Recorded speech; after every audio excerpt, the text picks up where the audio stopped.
very much relevant today. First of all, we are doing this as part of Dr.Asghar Engineer Memorial Activity. We thought every month we should have a study circle or a group discussion of something or the other, and we hope to be able to continue this every month. And I invite all of you to join that effort with your suggestions, for speakers, etc., etc. And we can meet once every month for this. It's by, I'll introduce Professor Imtiaz, Yusuf very briefly, because let's hear more about the topic. Professor Imtiaz Yusuf is Director of Muslim-Buddhist Study Center in Mahidol University. He has been writing extensively on Islam as well as on Muslim-Buddhist relations. Maybe he will explore his own identity as Muslim and Malaysian and Thai and British and Kenyan and many identities, and that will help us understand this complexity of identities and relations that we develop. He was invited to write a chapter on Islam in the encyclopedia. Islam and Buddhism. He has been writing, actually contributing quite regularly in newspapers in Thailand and other countries on Muslim-Buddhist relations, finding similarities, challenges to these relations, etc., etc.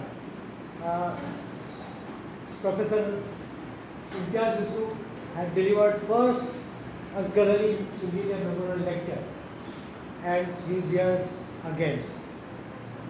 When we talk of Muslim-Buddhist relations in Asia, I think we are going through tremendous challenges on which, of course, Professor Imtiaz will throw some light.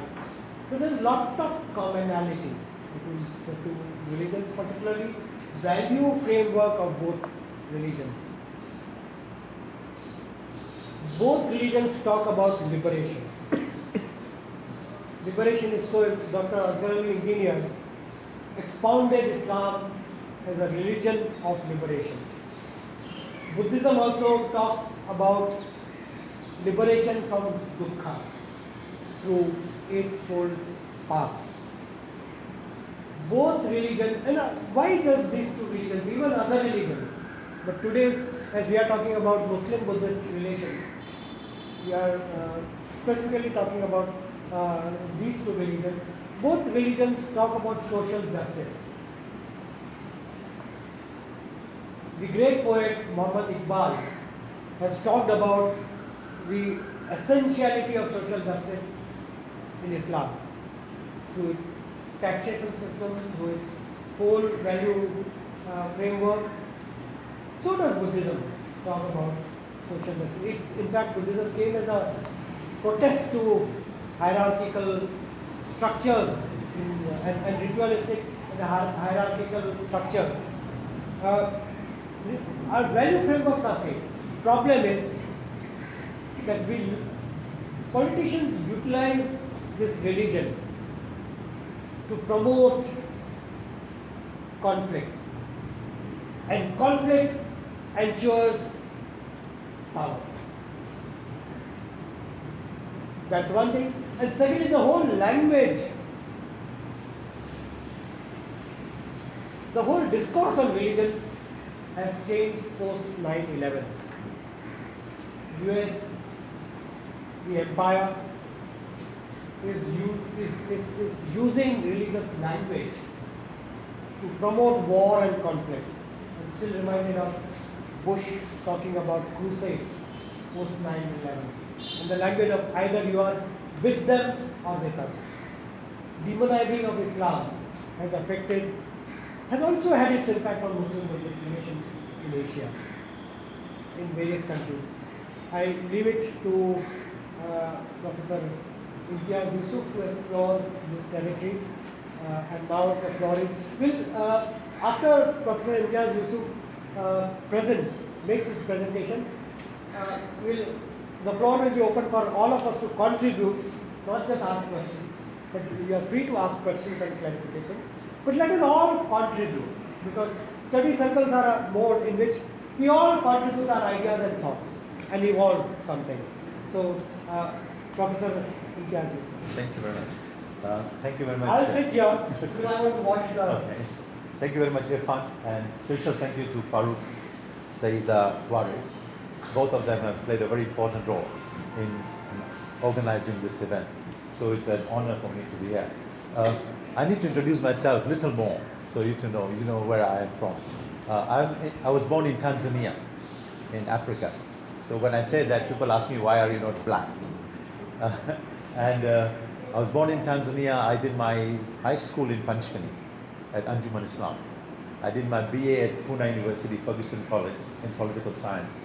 I did my MA in Islamic Studies, Aligarh Muslim University. I did my PhD comparative religion, Temple University, USA. I'm living in Thailand for 27 years. I am a British citizen. I speak 7 languages. I speak in this order. I speak Swahili, which is the Tanzanian language. I speak English.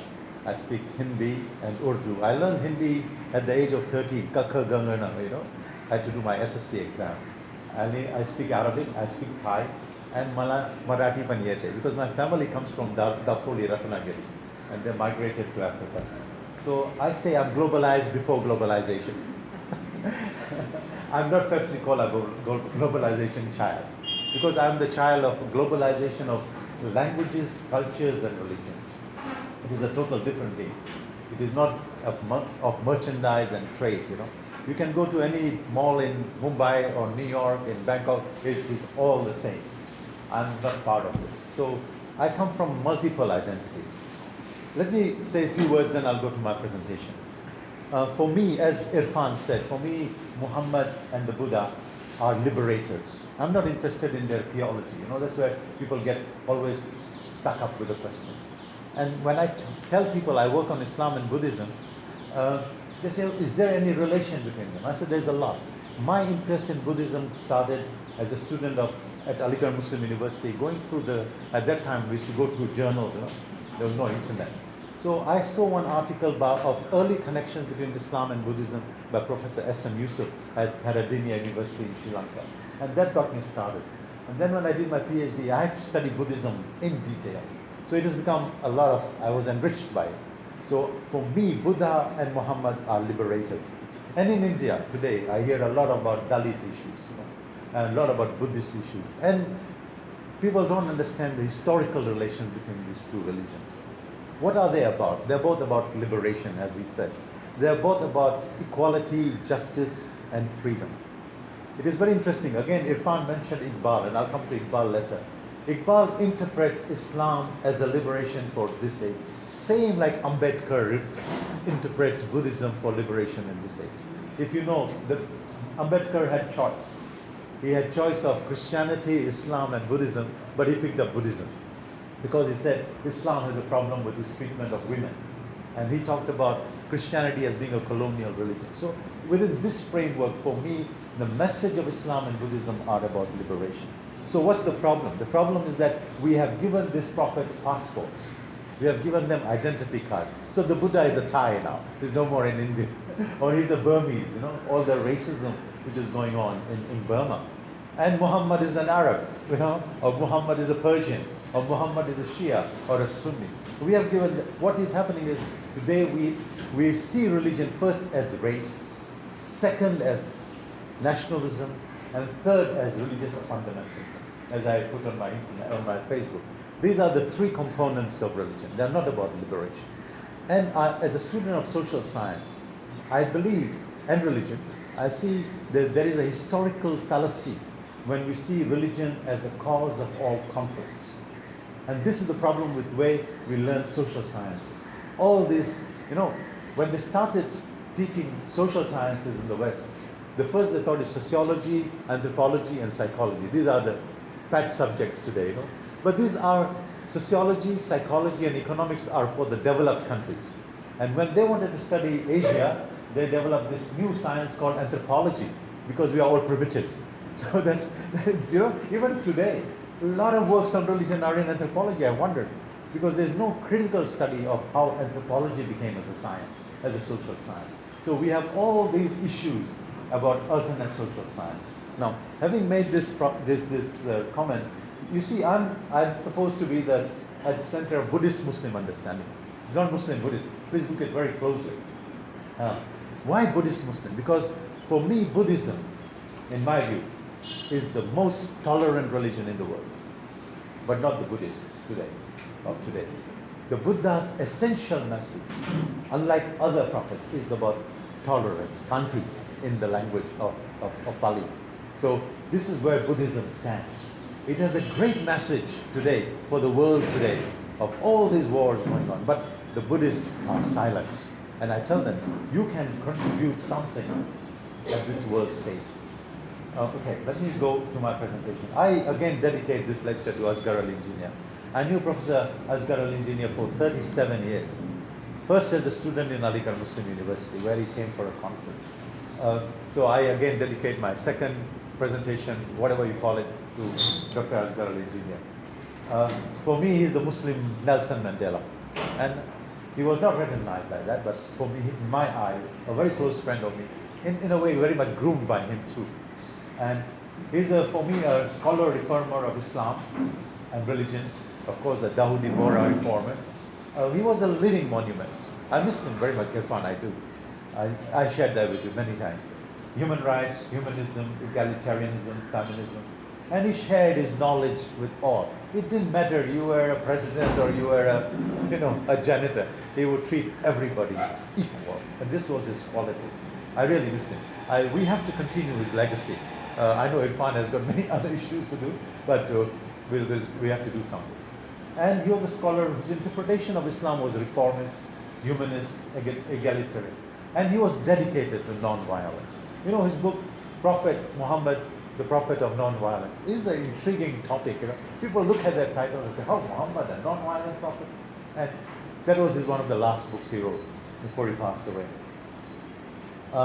And he said always, there was and will be, in my view, there was and there will always be one Asghar Engineer. I was fortunate that I've been asked to write the Encyclopedia of Indian Religions, the entry on Asghar Engineer. So it will be coming out this year or next year very soon. And he told me once, he said, "Imtiaz, one can change one's religions but not one's food." Wherever we met, he always said to me, "Imtiaz, I need dal and roti, you know, dal and chapati, please arrange it." In Indonesia, in Philippines, I had to run to find Indian food for him because he would not eat anything else. And the chai, which should be, you know, very strong for him. So that's how I miss. There's a personal side for me, and there's also an academic side. So I dedicated to him again, you know. Okay, my methodology is going to go into social science and also into theology a little bit. So if you're not in theology, you'll have to bear with me a little bit.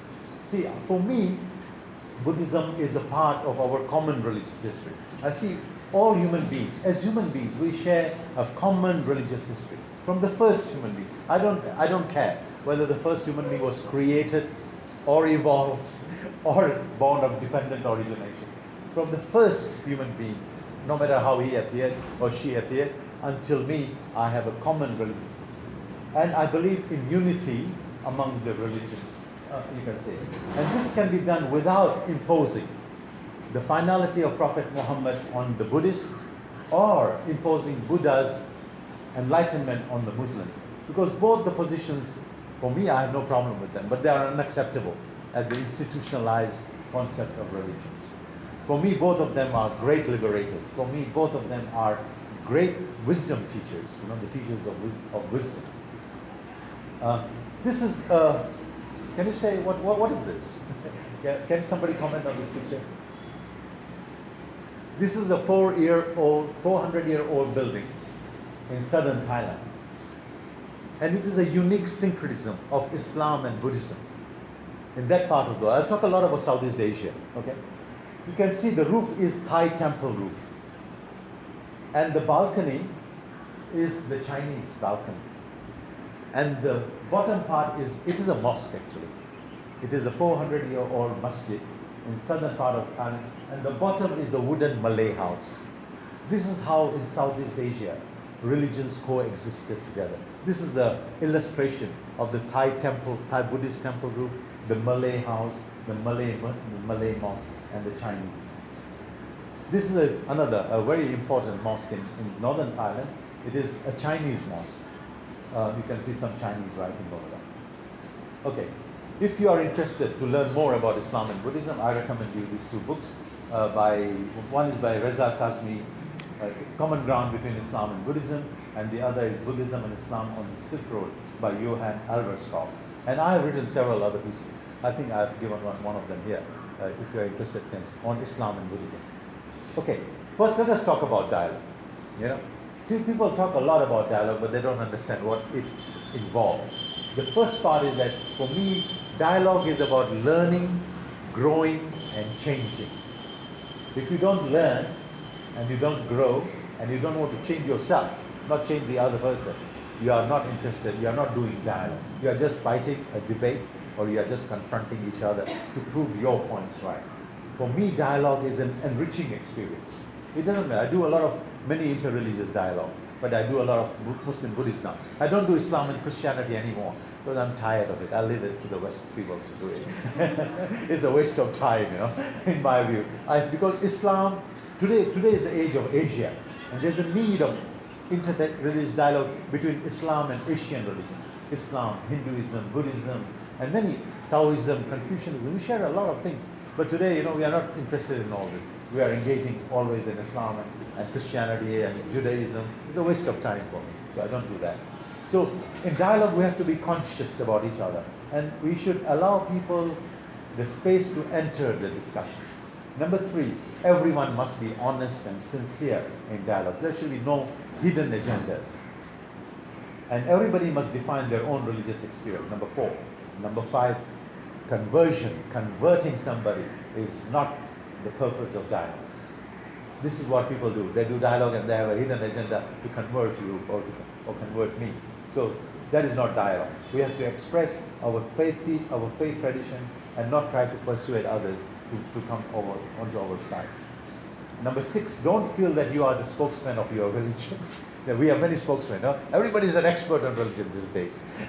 I see a lot of people, you know, and they can comment on everything, even on the Quran. And I say, hey, Quran scholarship is a great scholarship. The Buddhist scripture scholarship is a great scholarship. You can't just enter into it and make some comments and say, I'm a professor of comparative religion. Because in comparative religion, the rule is he who knows one knows none. He who knows one knows none. You know, I say, I don't know any religion. I study religion 24 hours a day, but I say, I don't know much about the other. But today everybody is very common. So he who knows, you may know one religion. It does not mean you know all religion. You know only one framework of the mind. You know?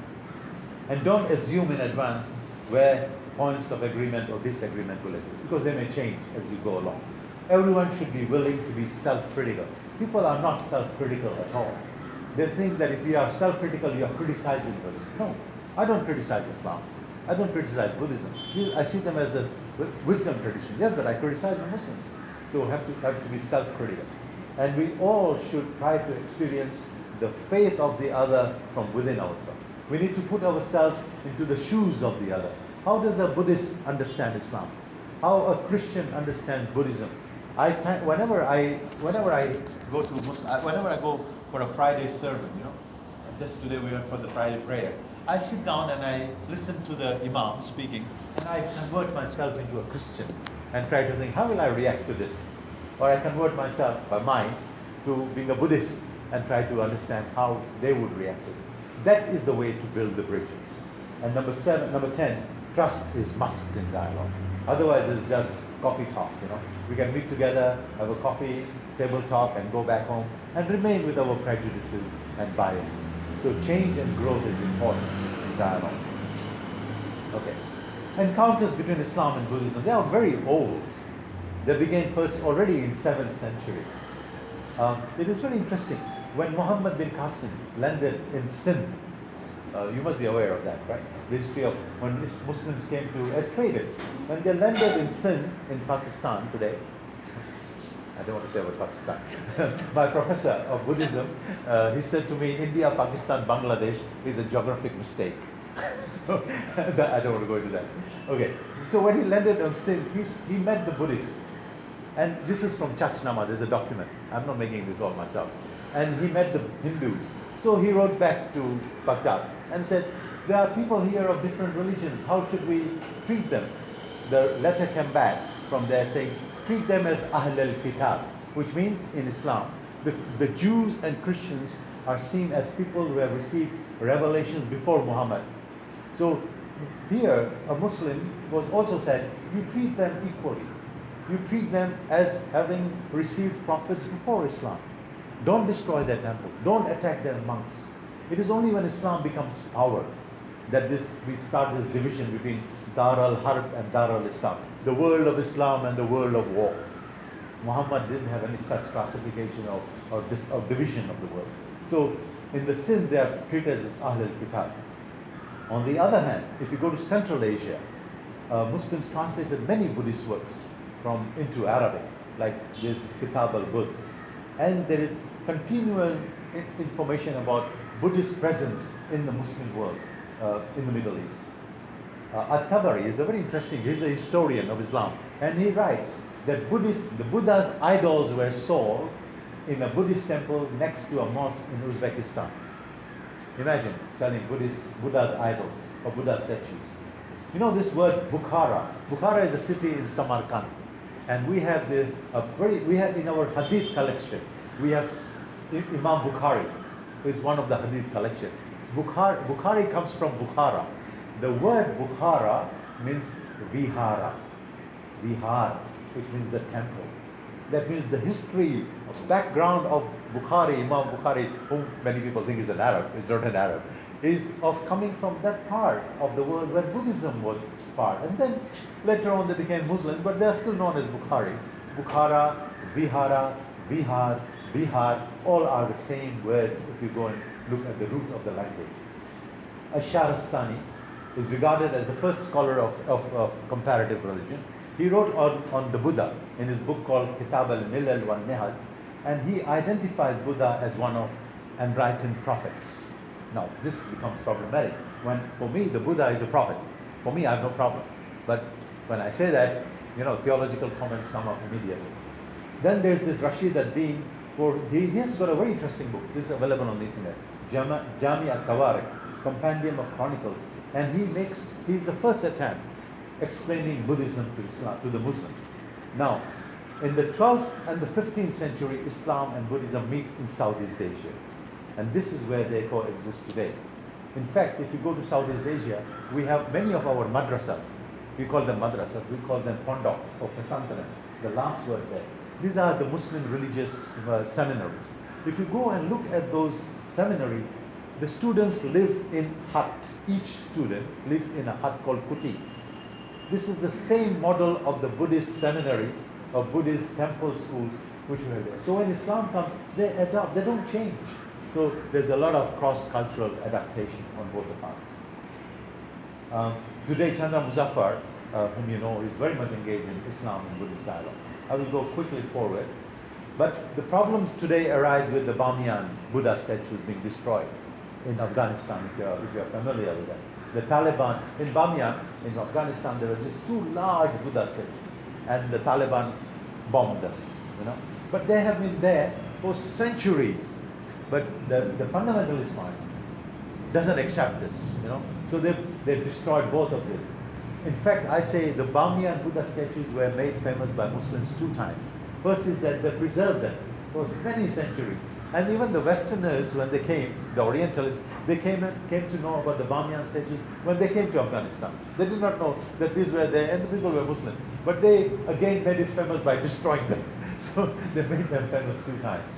And today, in 2015, there's a lot of need for Muslim Buddhist understanding. And that I'm going to talk further. It's very interesting. Rumi has a comment on the Buddha's teaching. I'm going to read the English part of it.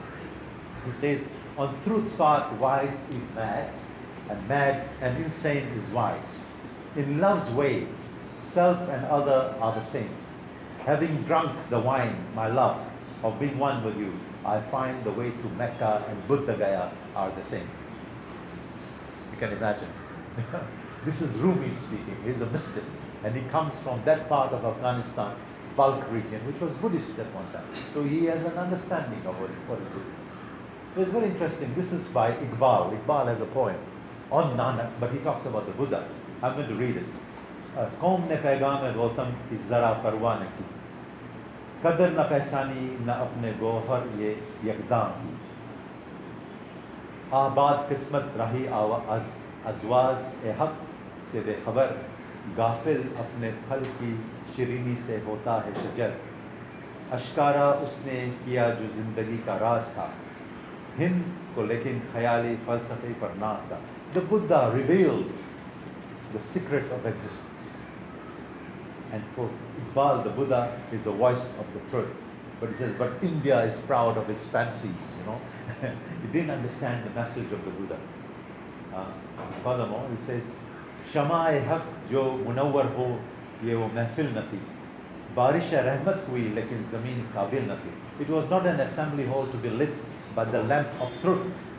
Message of the Buddha as lamp of truth. The rain of mercy fell but the land was barren. Very interesting. The rain of mercy, the Buddha's message. आशुदर के लिए हिंदुस्तान गाँव खाना है दर्द इंसानी से इस बस्ती दिल बेगाना hai. The Shudras of India, for the Shudras, the house is the house of sorrow. India is a house of sorrow. The land is blind to the sufferings of man. Brahman Sharshar hai, ab tak main pindar mein.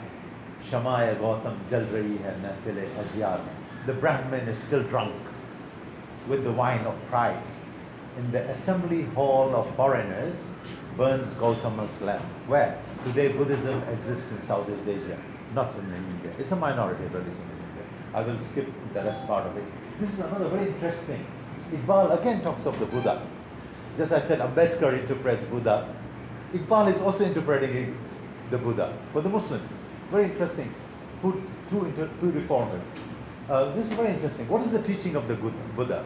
And this is an English version, okay? Ancient wine and youthful beloved are nothing. This is Buddha, Iqbal's appreciation of the teachings of the Buddha. Ancient wine and youthful beloved are nothing. For men of true vision, the whoos of paradise are nothing. These days they die for them. Whatever you know as firm and enduring passes away. Mountain and desert, land and sea and shore are nothing. The science of the Westerners, the philosophy of Easterners are all idol houses, and the visiting of idols yields nothing. Think upon self and pass not fearfully through this desert, for you are, while the substance of this world is nothing. Shunyata, the idea of shunyata. On the road which I have hewed, the Buddha is saying, with the point of my eyelash, station and caravan and shifting sands are nothing. Transcend the unseen, for this doubt and surmise are nothing. Don't waste time talking about the God unseen. What is important? To be in the world and to escape from the world, that is something. Every else is nothing. The pride that some God grants unto you is nothing. The paradise that some God grants to you is nothing. When paradise is the reward of your labors, that is something. Do you seek repose for your soul? The soul's repose is nothing. The tear shed in sorrow of your companions, that is something. The wine-drenched eye, the temperate glance, and the song are all fair, but sweeter than these, there is something. The cheek's beauty lives for a moment. In a moment is no more. The beauty of action and fine ideals, that is something. So this is basically the teaching of Buddha. Do something. Everything else is nothing. And even wasting theological debate is total waste of time. while your companions, your neighbors are suffering. And this is basically the Iqbal's appreciation of the teaching of the Buddha. So, what is the problem between Islam and Buddhism today? You know, Muslims always cannot understand that there can be a religion which is non-theistic. No, I call Buddhism as a non-theistic religion, where the question of God is not important. Because the Buddha was so millions of God in India, but the human beings were suffering.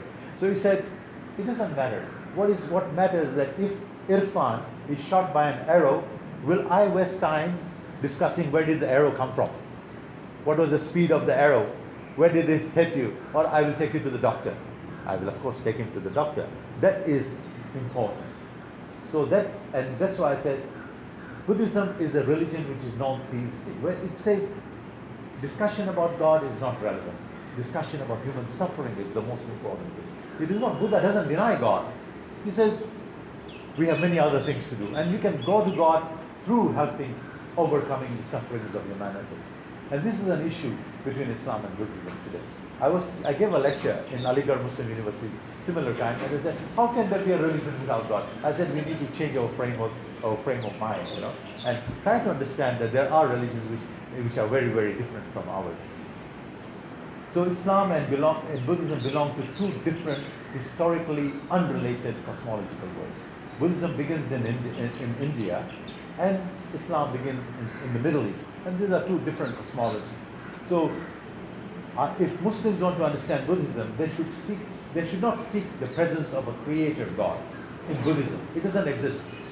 And Buddhists should not seek nirvana in Islam or the Buddha in Islam. When I studied my Buddhism course for the first time with the professor of Buddhism, Professor Charles Fu, he told our class, don't look for Quran in Buddhism. Don't look for Bible in Buddhism. They don't exist.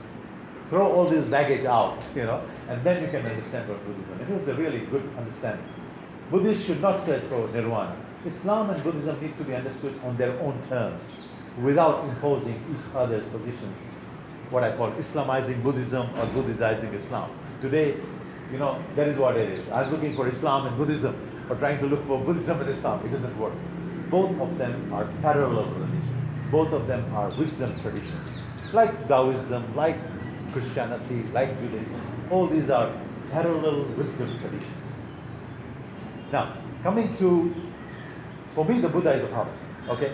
Coming as a Muslim, I give the highest respect to the Buddha by saying he's a prophet. Many Muslims don't do that. Because in Islam we believe God has sent his prophet in all places and in all languages. So the Buddha came in this place, in this part, and brought his message. So Islam mentions only 25 prophets, those of the Middle East. Had Muhammad said, oh, there's a prophet called Buddha, they would say, you're crazy enough. Are you crazy? Because that's what they called him. They called him Majnun, that he was mad. And there was no Professor Google at that time, okay, to explain where the Buddha was. But you find it is very interesting. Prophet Muhammad has a saying, he says, seek knowledge until China. Means he was aware of the Chinese cultural civilization. So in that way, since Islam says there are prophets who are not mentioned in the Quran, and God has sent prophet in all places and languages, Buddha is a prophet. Because there's a verse in the chapter of Quran 14:4, which says, and never have we sent any apostle other than in people's own languages. So Buddha appears, there are many Buddhas who have appeared, many enlightened Buddhas. And the message of sunyata, or emptiness, is very close with the idea, the concept of Tawheed, God as unseen. Okay? I'll go further. So for me, Buddha's nirvana is super rational unveiling of mercy about how to deal with the problems of suffering. And it is very interesting. If you read how the Buddha got enlightened in the night and how Muhammad got enlightened in the night, Laylatul Qadr, they have similar religious experiences. And in the morning, you know, or Muhammad, after he has the first Quranic revelation, he goes home. And the Buddha goes to the deer forest, you know, and how they work after that. Both of them dedicate their life. Prophet Muhammad, after revelation until his death in 632, is always dedicated to helping the people, the orphans, the women, the the, the downtrodden in the Middle East. And the Buddha also in India, he goes around helping the people to overcome their suffering. Parallel lives, But we don't study this anymore. This is our poverty of our knowledge, because we are not studying our own neighbors these days, our own religious traditions. I'll go further. Now, very interesting.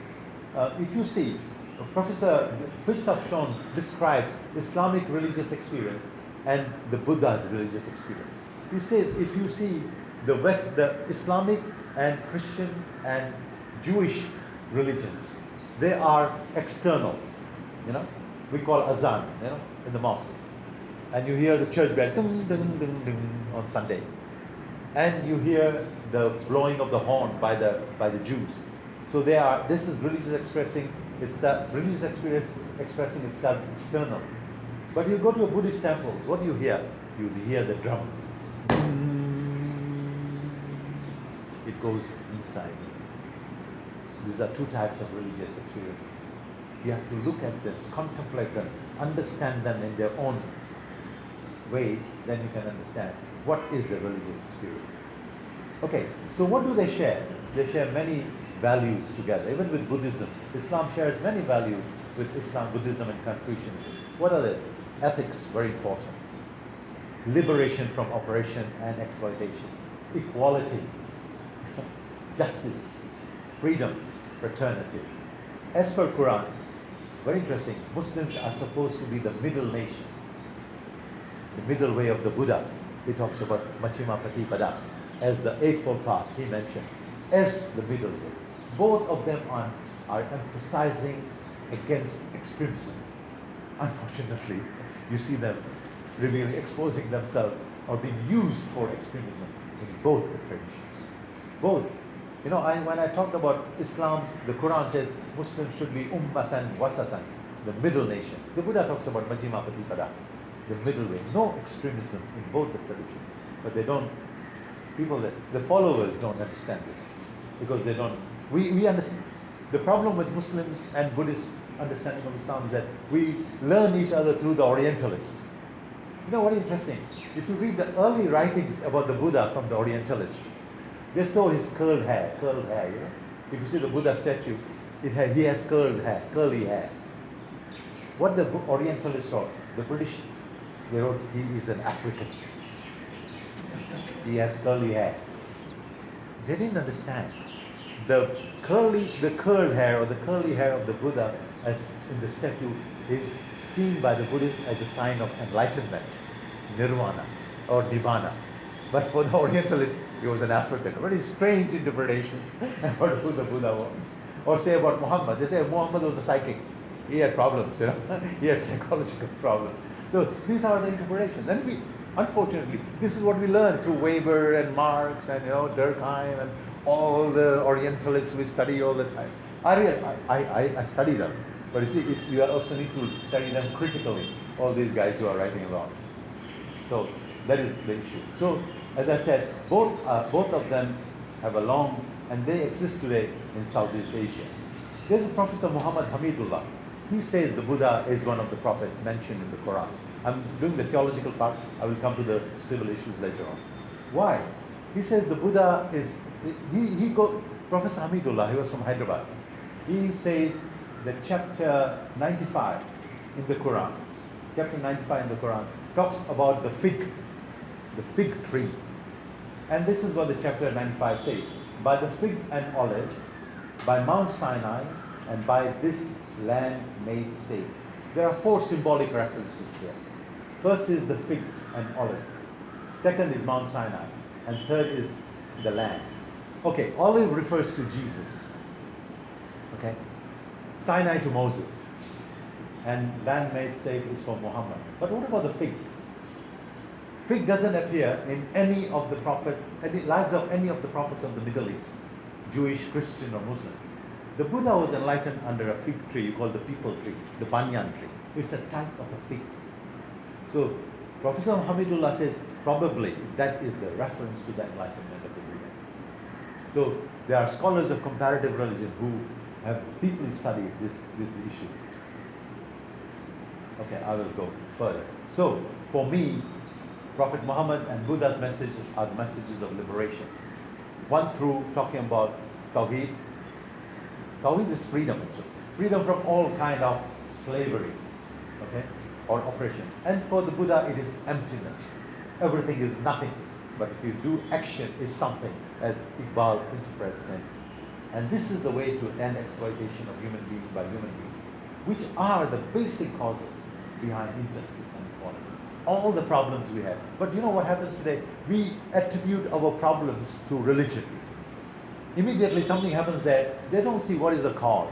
Like, see the Paris bombing, everything. I don't have the list anymore. I don't know what will happen next week. My student came running into the class, said, sir, what about Brussels bombing?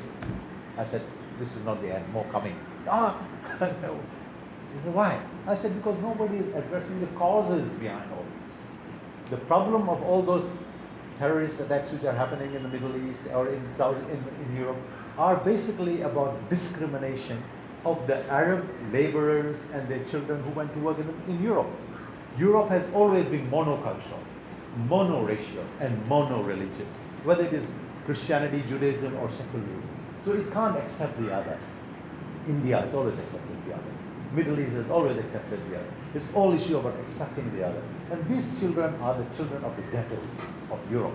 They are the children of who were oppressed. Now they suddenly want to take something. And you know, you always look for connections. How are they? What is Islam? What is their religion? What is their culture? Oh, they are Arab. So all this gets attributed to Islam. While nobody is addressing the socio-economic, cultural issues. Asghar al-Engineer always talked about that. He said, don't attribute all these problems to Islam, to religion.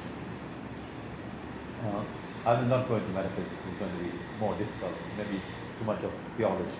So what are the popular views? Okay, I divide the Muslim world into different cultural linguistic zones. And Islam is not practiced same by all Muslims. As I said to you, I was born in Africa. I live in different Muslim cultural zones. Sometimes I'm in Africa. I studied in India for 12 years. I'm an Indian. I look Indian, okay? I like Bollywood, understand India through Bollywood. And I'm in Southeast Asia. I'm in Europe, and I'm in England. So for me, the Muslim world is different cultural zones. There's the Middle East, Arab Middle East, but there is Iran, which is not Arab. Turkey is not Arab. Then you have Africa, North Africa, West Africa, and East Africa. You know, it's very interesting. As I said to you, I was born in Africa. When I go to Thailand and I say I'm from Africa, they say, why are you not black? When I go to Africa, I go to Tanzania, my home, my neighbors are Africans. They say, you are my brother. They don't look at my skin. They don't look at the color of my skin. Because I was brought up with the mind, black is beautiful. Okay? So these ideas are all remnants which we had from the colonial period, from the post-colonial period, and we still operate on them. Then Central Asia, you have Muslims of Central Asia, Turkmenistan and all those countries. You have in China. In China, you have the Hui and the Uyghur Chinese Muslims. I went to China several times this time. And there's a conflict in China between the Hui, who are Chinese Muslims, and Uyghur, who are Turkic Muslims, who are Turkic background. In South Asia, there's Bangladesh, Pakistan, India, and Sri Lanka. Same. Everything is nearly the same, but they are divided. And if you go to Pakistan, they have a Pakistani Islam. If I go to Bangladesh, they have a Bengali Islam. And I come to India, which is more, I'm very happy to be in India, which is more democratic. It has more democratic practices, but whatever the problems are. But I feel more freedom, in this country. I'm not going to talk about politics. Okay, Southeast Asia, you have different there. You have the Indo-Malay archipelago, the Indo-Malay culture. And you have, that is the Southeast Asia. I lived in Thailand for 27 years, It is the Malay world. I was teaching at the College of Islamic Studies in southern Thailand, where there's a conflict going on. And my colleague, he's a professor of Islam. He comes to me and says, Imtiaz, you are a Muslim, is good. Where you are Malay, I love you more. What are you talking about? Where is this Muslim brotherhood, Muslim Ummah and all that? No, he said, you should be Malay. I said, no, I'm not. And then you have Balkan, the Bosnia-Herzegovina area, and you have the Muslim diaspora in Europe. And we have to understand the diaspora, the problems of diaspora behind all the violence being attributed to Islam in the West. Okay, now what is the common view about Islam? Common view about Islam is that it is a violent religion. It caused the end of Buddhism in India. This is a common view because of the Nalanda University. If you are Buddhist here, many Buddhists believe, yes, Muslims are responsible for the end of Buddhism in India. They don't think about bhakti devotion. They don't think about Sankaracharya's role and the revival of Hinduism. India was Buddhist after the Buddha. All was Buddhist. But bhakti came up again. And bhakti played a very important role in revival of Hinduism, colorful Hinduism. It played a very important Shankaracharya. So blame it to the Muslims. And it is being done again and again. Johann Elverstorff is a very good book, and Romila Thapar also talks about all these issues. There is no evidence to that, of Muslims. Yes, Bakhtiyar Khalji attacked the Nalanda University, but he didn't attack it as a religious attack. He just attacked it because he was attacking everywhere. All these Turkic warriors came, whether it is the Mughals or whether it is in Bengal. They're coming not for Islam, they're coming for many other things, for pastoral lands. So the common view, Muslims, when I meet Muslims, say, Buddhists are kafir. Kafir? Kafir means unbelievers. They're going to hell, Why? Because they are polytheists. They don't understand. In Buddhism, there is no polytheism at all. They eat pork. They are pork eaters. And Muslims view the Buddhists view the Muslims as dirty, violent, and uneducated. When I came to Thailand for the first time, the taxi driver asked me, what is your religion? I said, I'm a Muslim. He said, you have 4 wives and you don't eat pork. Wow. So I turned the question around. I asked the Buddhist, I asked the Muslim, who is a Buddhist? He said, they eat pork and they are mistresses. So what's the difference? Because even in Islam, polygamy is not allowed until you treat equally. And nobody treats women equally. So these are all issues there. But that is the common understanding, popular understanding of these religions. And I asked this, my wife has heard this story again and again, and I asked them again and again. And I asked this to you, suppose right now, Muhammad, Buddha, and Jesus walked into this room. What would they talk about?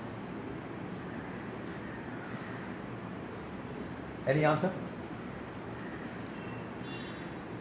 They would talk about ecology, suffering, environment. We have destroyed the environment. Buddhism respects environment a lot, but in Thailand we cut all the trees. And they will not talk about pigs and women. It's not about eating. Yes, those issues are there, but there are many bigger issues of human suffering, the world suffering. So we have to abandon our biases. Now let me go to history. If you see Southeast Asia, Islam and Buddhism and Hinduism met in this theater. And the early history is a lot of syncretism between these 3 traditions. They've exchanged with each other. For me, Hinduism is monism. Monism, if you understand, Brahman, Atman. For me, Islam is monotheism. And Buddhism is non-theism. And they meet each other and they share a lot. If you see the Thai language, if you see the Malay language, there's a lot of Sanskrit and Pali words in that language. And there's a lot of Chinese influence. So this theater, in pre-colonial times, we don't hear of any conflicts against the Rohingya or conflicts in Sri Lanka. But later on, because of the empire, what happens in the empire period is that the Buddhist kings in Sri Lanka, in Myanmar, and many other places are exiled. I've been to Yangon, and they have the mausoleum for Bahadur Shah Zafar, and the last Burmese king was exiled to Ratnagiri, here. So all these are the problems of history which we have today. And we don't look at all those. We don't look at the pre-colonial time, when all these, in this theater, geographic theater, there was a lot of exchange. If you go to Indonesia, they have the biggest, largest Buddhist temple, the Borobudur, on one side of the town, in Yogyakarta. On the other side, they have a large Hindu temple called the Prambanan temple. And the people are Muslims. In the evening in Indonesia, they normally have this Ramayana play, the Ramayana drama. I attended it once. And there's Ram and Sita and Hanuman and all the Indian gods are there. And one of the actress girl, she played as Sita. And she comes to me. She's all dressed as Sita. She says, "Assalamu alaikum, sir." I said, who are you? He said, I study in the Islamic Studies College. I met you this morning. So they have no problem playing the Ramayan drama. But today you can't do that, right? Or you will become non-Muslim if you play the role of a Sita or of Ram. But these are cultural things, you can't remove them all out. So that was how it was. But today it is changing a lot. So for me, Islam and Buddhism, I look from Iran to Japan. If you are familiar with the history of ancient Iran, Iran played an important role, ancient Iran, early Iran, in spreading Buddhism to China. Iran was at one time Buddhist, at one time. And Buddhism spread to China from Iran. On the other hand, ancient Iran, because ancient Iran and Afghanistan were centers of Buddhism. You have the statue of Bamyan, I mentioned, the starving Buddha, all these, the Gandhara, all this art comes from Iran, or from that part of what we call Pakistan. Geographically problem. I'm getting into all these problems of geographic descriptions, locations. Where centers and Buddhism spread from Iran to China. Sorry, there's a mistake. And in South Asia, Islam and Buddhism today are minority religions. In India, Buddhism is minority religion in Bangladesh. There are many Baruas and Chakmas who talk about persecution, discrimination in Islamic Bangladesh. And Buddhism is totally non-existent in Pakistan. They have the Gandhara region, the northwest region. But they can't even treat it as a good, historical part of Pakistan. Buddhism is a majority in Sri Lanka. But there again, Buddhism in Sri Lanka, they have this myth of Singhalas. The Singhala are the protectors of Buddhism. So they persecuted the Tamils first. When they got rid of them, now it is the turn of the Muslims. In Sri Lanka, there are a lot of problems between Islam and Buddhism happening these days. You go to Southeast Asia, very interesting. Today, the population of Southeast Asia is 40% Muslim, 40% Christian, Buddhist, and 10% Christian. Large population, but they don't know each other at all. In Myanmar, if you see the mainland, from Myanmar, Laos, Cambodia, Thailand, Vietnam, is all Buddhist. You go to the sea, Malaysia, Indonesia, Brunei, is all Muslim. And you have Christians in Philippines, but they are having many problems there. Well, again, historically speaking, when in 7th and 11th century, when Islam was rising in the Middle East, Buddhism was establishing itself in Southeast Asia. Parallel histories. Islam came later on Southeast Asia, only in the 12th century. So all this historical information, if you have, you can understand the exchange between these traditions. If you go to Far East, again you have the Christianity, Islam existing together in China with Taoism and Confucianism. Korea is 40% Buddhist, 50% Christian today. And I forgot to mention that in China, Christianity is the fastest spreading religion today. And if you go to Japan, there's a mixture of secularism, Shinto, and Christianity coexisting. Very interesting. The birth ceremonies for a baby in Japan are Shinto, old Japanese religion.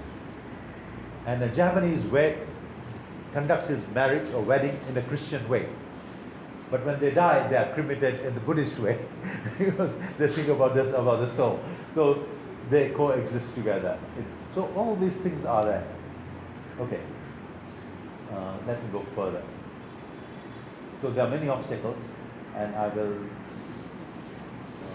Okay, I think I said all that. Okay, these are where the problems are. Today there are a lot of ethno-religious conflicts going on in Southeast Asia, in southern Thailand, in Myanmar, and also Sri Lanka. These are the problems of Islam and Buddhist countries having today. But these problems are mostly about majority and minority definition of a religious community. Actually, majority-minority division is a colonial division, which for me it is totally irrelevant. It doesn't work anymore. But that is how we still operate in treating our population. There's a need for equality. So what we have today, we have these religious nationalists who want to make Buddhism strong in Myanmar, in Sri Lanka, in India. These are all religious nationals. But then in modern period, we have moved, in modern period, we entered the age of secularism, separation of religion and politics. In reaction to that, emerged religious fundamentalism. We have all the parties, religious fundamentalism. But now we have gone to the next stage. Next stage is of religious nationalism, where one group wants to make its religion the national religion. In my thinking, social science view, the next stage after religious nationalism is fascism. You can compare it to what Hitler did to the Jews.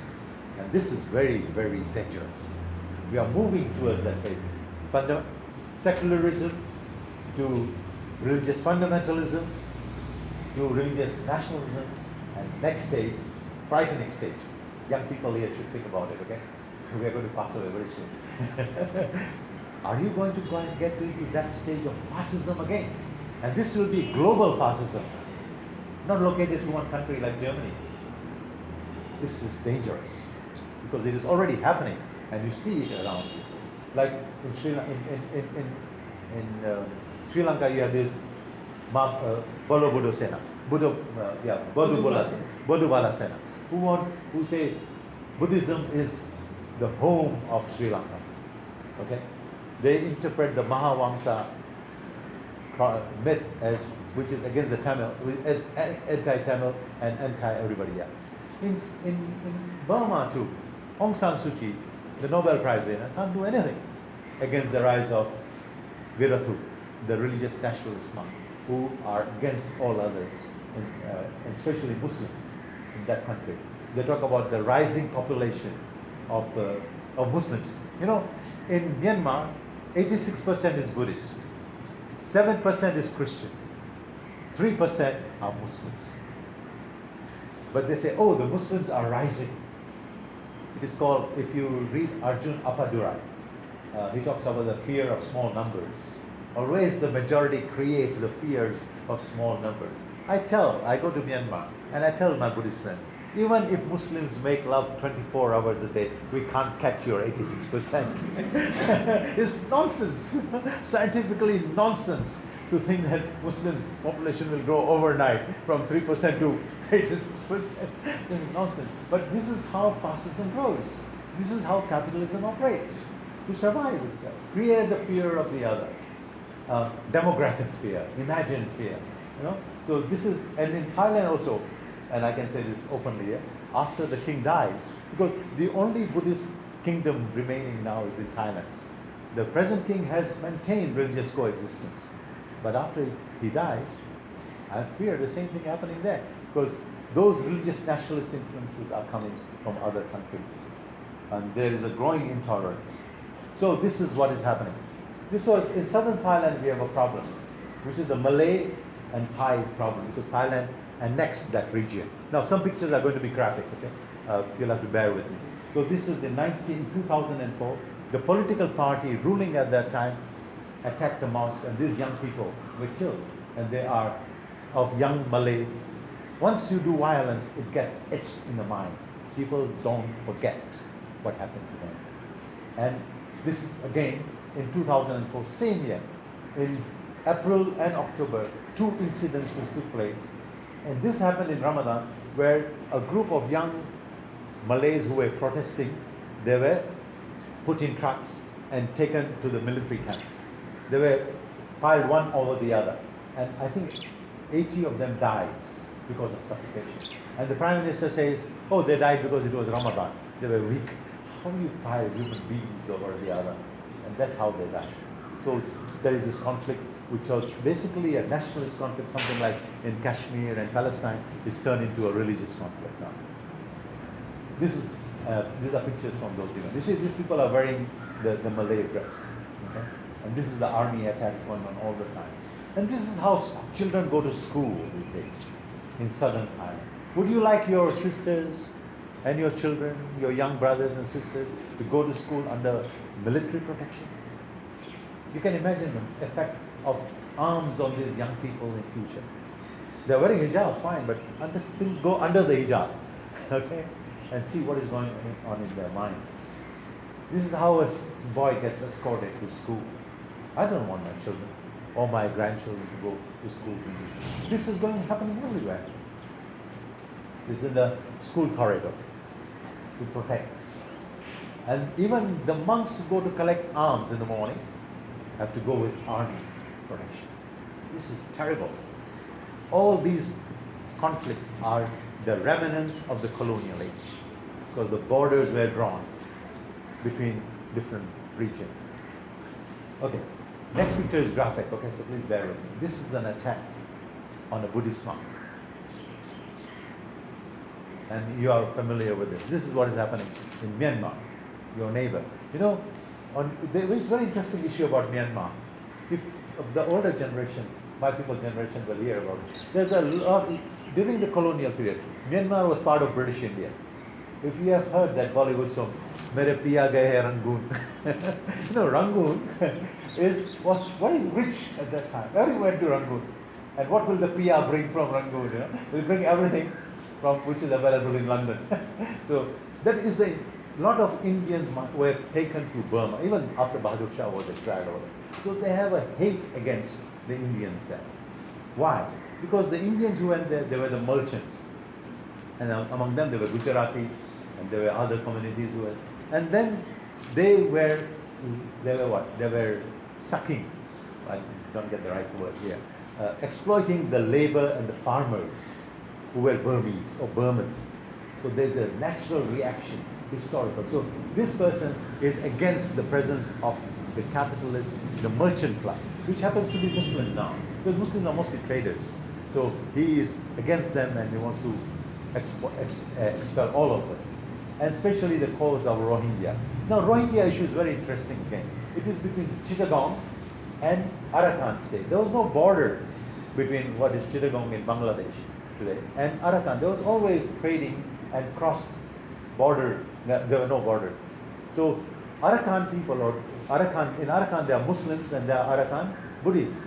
One of the king of the Arakan, which we call Arakan, was a Buddhist, and he when the Burmese attacked him long time ago, he ran to Chittagong, and the Chittagong king helped him to go back.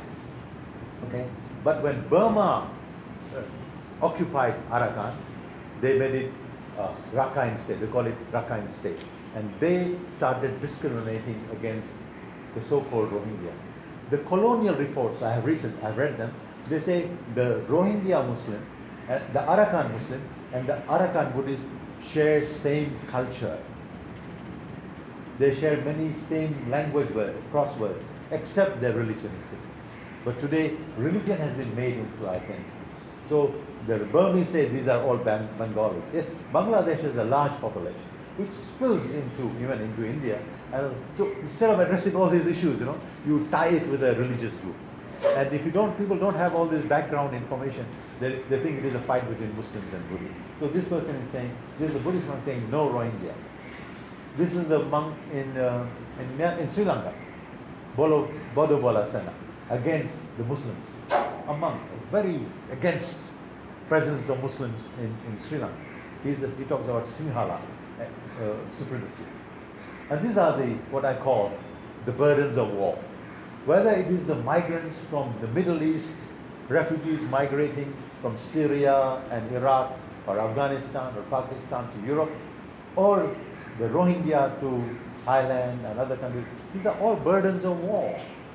And these wars are all contemporary wars, if we don't understand the background. So what they say, I have Buddhist monks as my students, So when I talk to them about Rohingya, they said to me what? Sir, they are Kala. Kala means they are black, they are dark skinned. I said, where is your Buddhist humanism? Where is your Buddha's humanism? They say, oh, they are dark skinned. Because they identify these people by the color of their skin as Bengalis. And that's what even Aung San Suu Kyi, is saying, don't use the word Rohingya anymore. Imagine, what is Nobel Prize? She's not at the level of Nelson Mandela and other people. I respect Nelson Mandela a lot. So they are expelled and they are thrown into the sea. Nothing to eat. The UN tells they are the most persecuted people in the world, but no humanism towards them. So what needs to be done? I can't do it.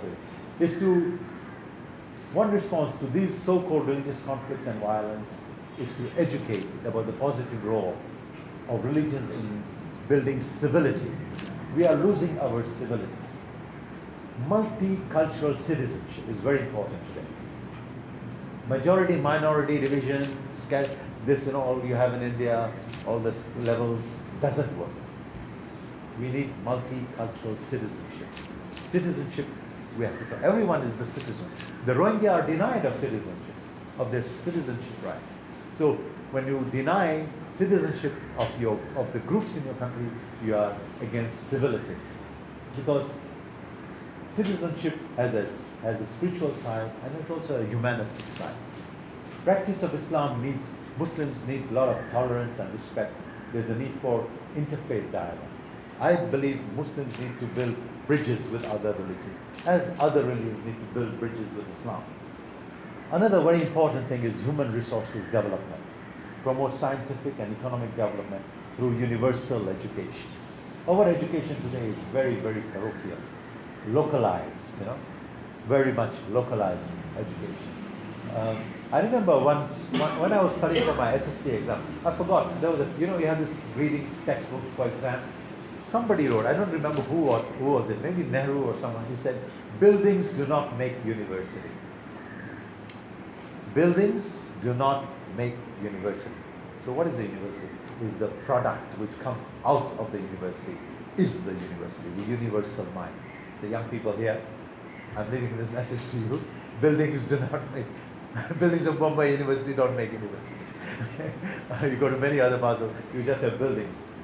But it's your mind which comes out of the university, is the university. For me, the example of the Prophet is the example of mercy towards humanity in that region of the world. So even when he was attacked, you know, in one of the wars, he said, oh, forgive these people who don't understand. Forgive them because they do not know. And Islam has been made a misunderstood religion, especially in Asia today. You know, this disease was there in the West, now it is coming into Asia. There's a need for Muslims to revisit the message of the Prophet as a universal message. As a Muslim, I'm against exclusivism. I believe in pluralism. And there's a need for interreligious dialogue to improve tolerance and understanding. There's a need a lot of work, community work to be done.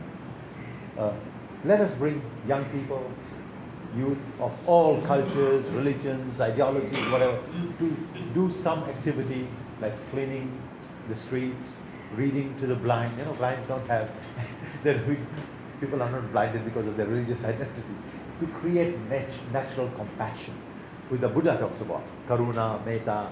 Islam, we talk about rahma.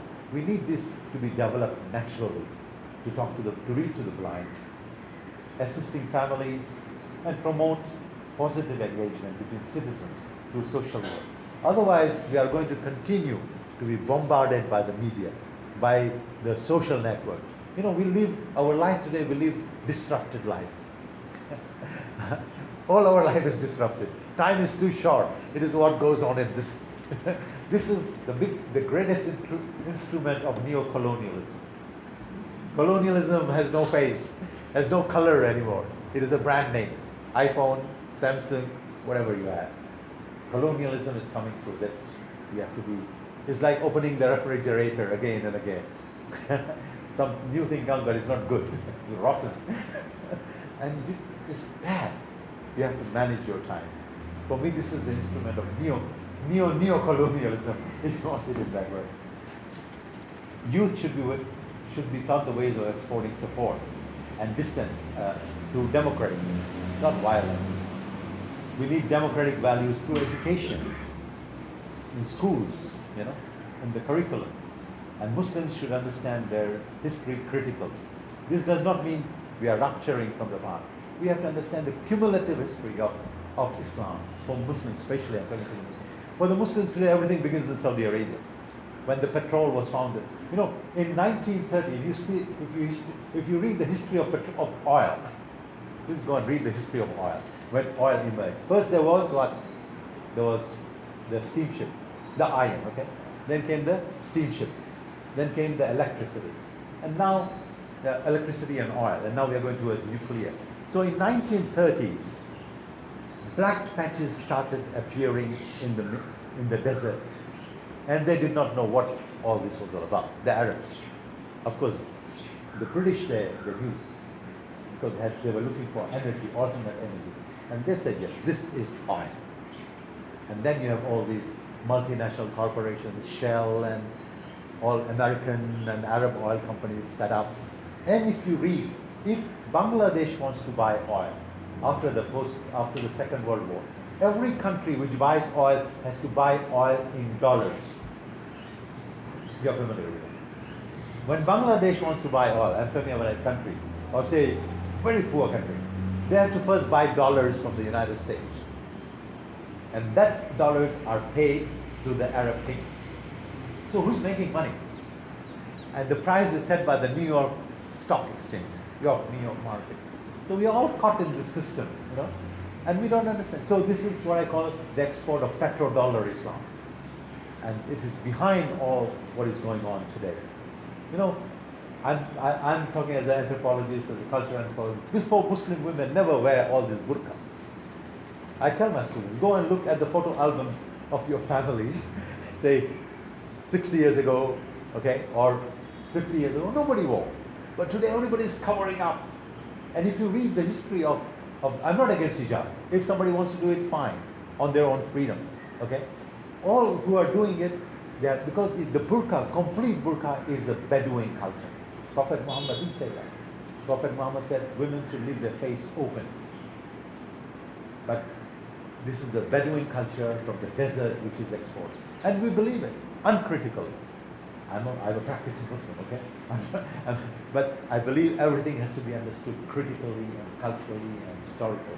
So there's a need for Muslims to really understand the history critically. Because we have to understand what is the Quran's teaching and the prophetic teachings. That will be an antidote to the emergence of religious conflicts and violence. I write a lot about Islam and Buddhism. I have an article recently where I compared the Ramadan and the Wasa. The Buddhist monks have now entered into the 3-month retreat. Muslims do Ramadan for 1 month, the Buddhist monks do it, the Muslims do it for 3 months. The same intentions, the objectives are the same. I have many other writings on it. So there are two types of what I call interreligious ignorance. One is when the followers of one religion do not know the other religion. The other is when they do not want to know the other religion. So the choice is yours, which you want to choose. Okay, I'm going to conclude by saying that my essential message is that to avoid, all religions are talking about, it doesn't matter which religion it is, they're talking about avoiding extremism.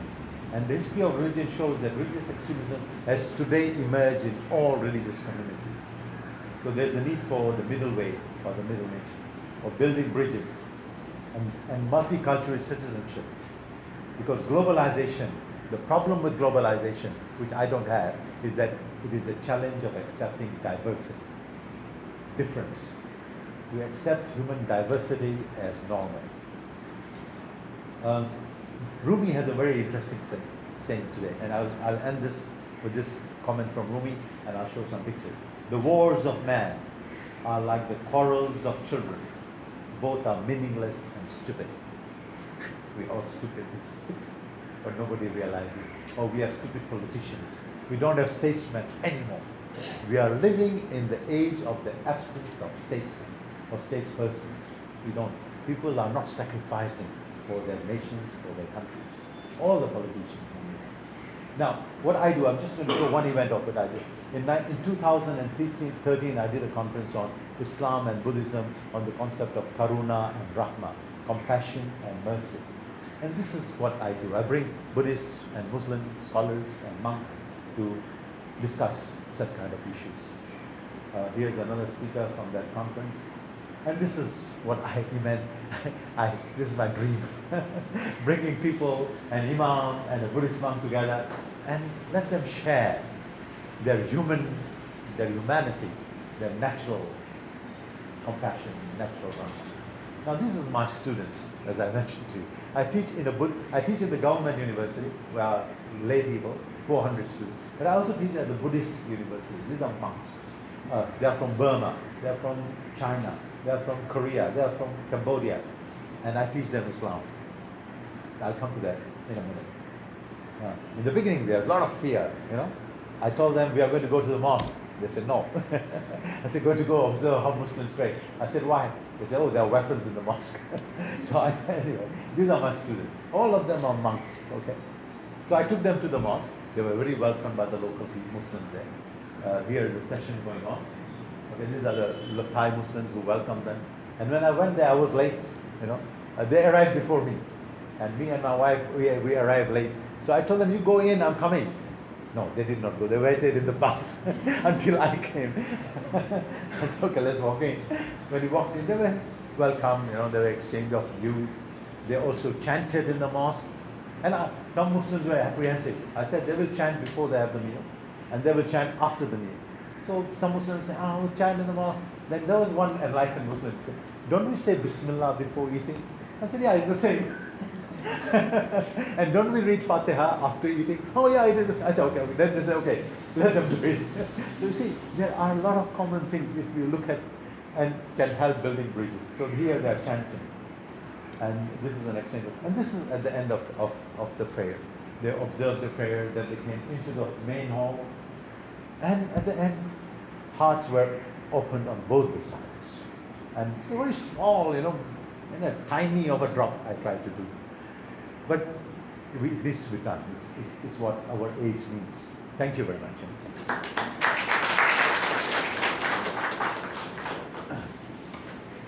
Creation of universal minds, education.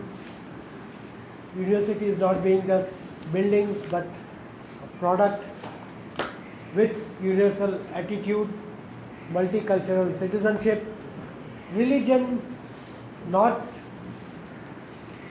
being just a division of minority majority, no, not a building brick of ethnicity, but of values, universal values of.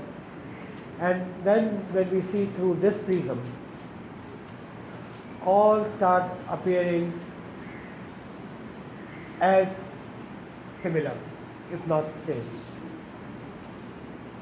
Many takeaways from this very broad presentation that reached out, that really took comprehensive, right from values of religion to religion being turned into ethnicity, fundamentalism, and nationalism, and thereafter conflicts. The floor is now open for your comments, discussions, contributions, sharing of your concerns.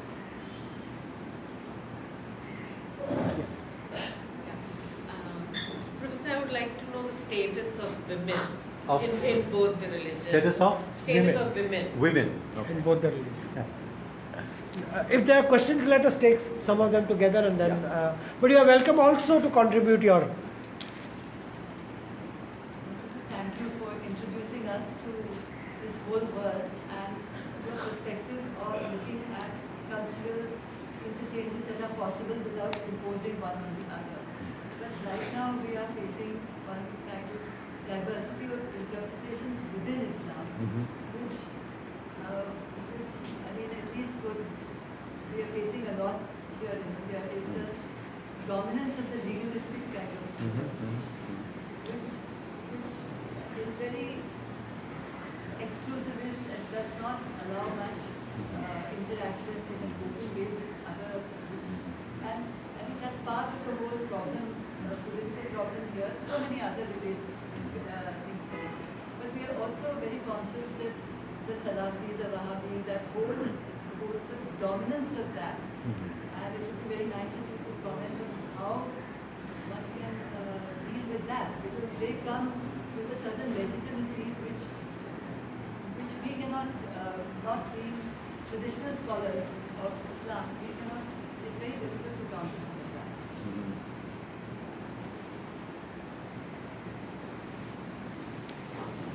So I believe that there are extremists in every religion. However, I remember reading something after the Paris attacks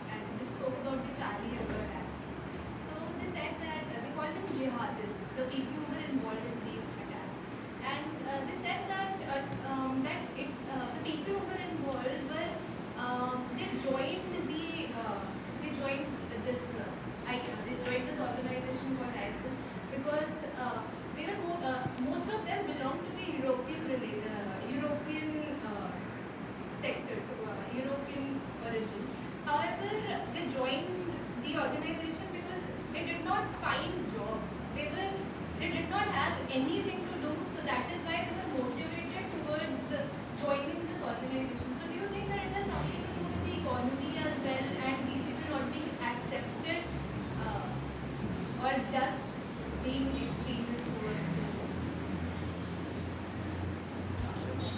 In a similar context, it would be nice if you could also actually explain from the text what does jihad really mean, because jihad is interpreted in a very wrong and different way, and so it's also become a very common term to just call any suicide bomber, whereas the idea of jihad is also it's a thing of as far as I understand my limited views, which is in Hinduism, the Samarpan God, in a way, look at Bhakti and also, so if you could just also elaborate on that. Can I do this show first?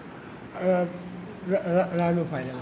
You want, should I wait? Can you wait? Yeah, let me do this, then I'll do one more round. Okay? Okay. Yeah. I'll take second round. Let me do this. Okay, first of all, status of women. Very interesting, Women is today discriminated in different cultures in different ways. If you look at the Buddha himself was a great liberator of women. Let me talk about Buddhist tradition. Buddhist tradition today, as an institutionalized religion, does discriminate against the women. Women, even in Buddhism, in some temples are not allowed to enter certain parts of the temple. But this is all later development. But if you go and look at the life of the Buddha, he sat with women. And he received food from them, he ate with them, he attended them, he visited them, and they visited him. So today, if you go to Buddhist countries, they will say they separate men and women, monk. In Thailand, a woman cannot become a bhikkhuni. Half population of Buddhism is not allowed to become a bhikkhuni because they say there's no such tradition in Theravada tradition. So what is happening in Thailand? Women have no model role to play. In fact, in Buddha's life, his wife, his mother, after he gets enlightened, his many family members are even regarded as being enlightened. So women in Buddhist countries today, in Thailand, they don't have a role model. Only men have a role model. So this is the result of a lot of sex industry in Thailand. And I don't know about other countries.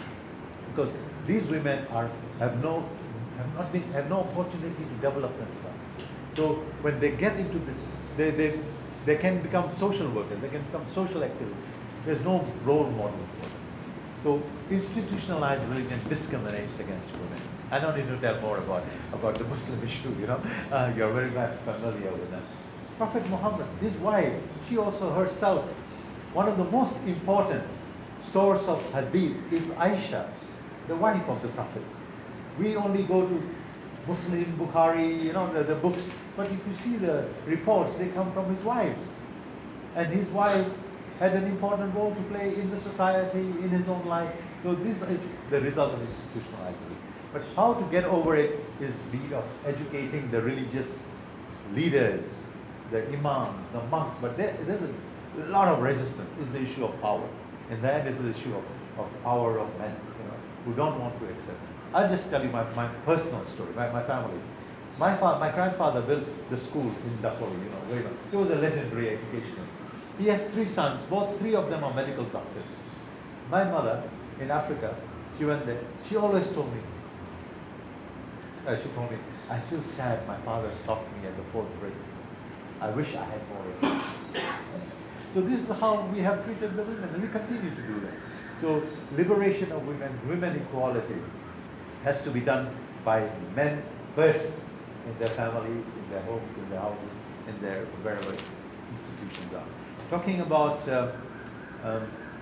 legalism, diversity of interpretation. This is the curse. The curse is that we do not tolerate differences of opinion in the Muslim tradition.